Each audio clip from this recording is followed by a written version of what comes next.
2023년 11월 30일 목요일 성 안드레아 사도 축일 제1독서 사도 바오로의 로마서 말씀입니다. 형제 여러분, 예수님은 주님이시라고 입으로 고백하고 하느님께서 예수님을 죽은 이들 가운데에서 일으키셨다고 마음으로 믿으면 구원을 받을 것입니다. 곧 마음으로 믿어 의로움을 얻고 입으로 고백하여 구원을 얻습니다. 성경도 그를 믿는 이는 누구나 부끄러운 일을 당하지 않으리라 하고 말합니다. 유다인과 그리스인 사이에 차별이 없습니다.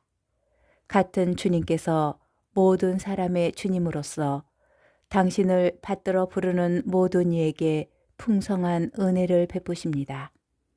과연 주님의 이름을 받들어 부르는 이는 모두 구원을 받을 것입니다.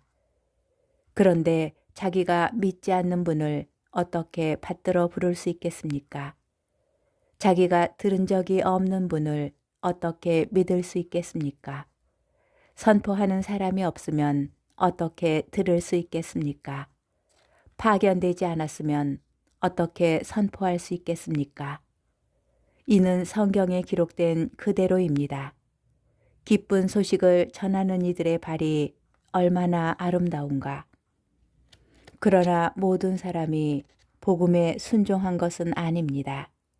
사실 이사야도 주님, 저희가 전한 말을 누가 믿었습니까? 하고 말합니다. 그러므로 믿음은 들음에서 오고 들음은 그리스도의 말씀으로 이루어집니다. 그러나 나는 묻습니다. 그들이 들은 적이 없다는 것입니까? 물론 들었습니다. 그들의 소리는 온 땅으로, 그들의 말은 누리 끝까지 퍼져나갔다. 주님의 말씀입니다. 복음, 마테오복음 4장 18절에서 22절의 말씀입니다.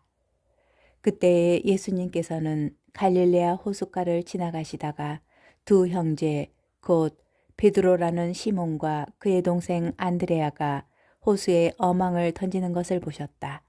그들은 어부였다. 예수님께서 그들에게 이르셨다. 나를 따라오너라. 내가 너희를 사람 낚는 어부로 만들겠다.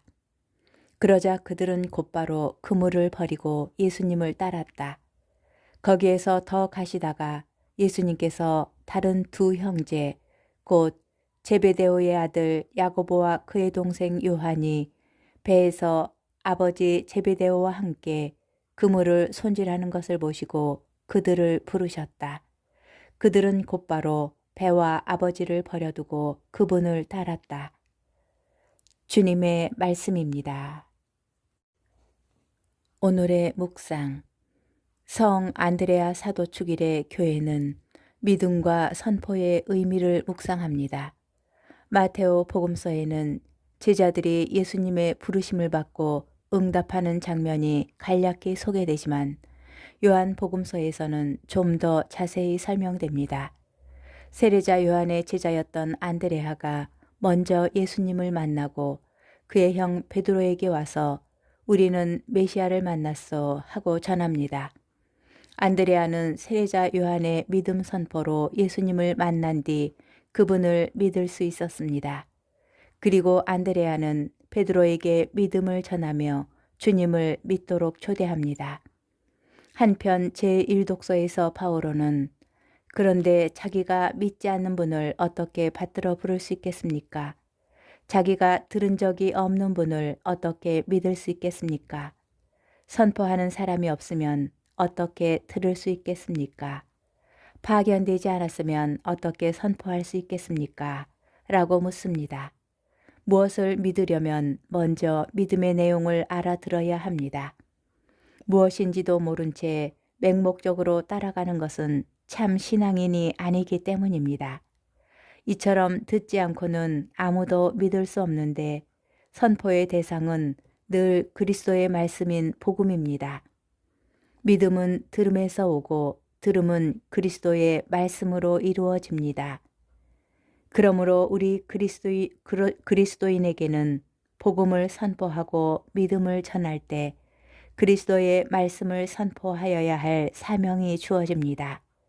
사사로운 자신의 생각이나 정치적 견해, 영화나 드라마 줄거리, 날씨 이야기가 아니라 예수님의 가르침과 교회의 공적인 믿음의 내용을 전하는 것이 무엇보다 먼저입니다.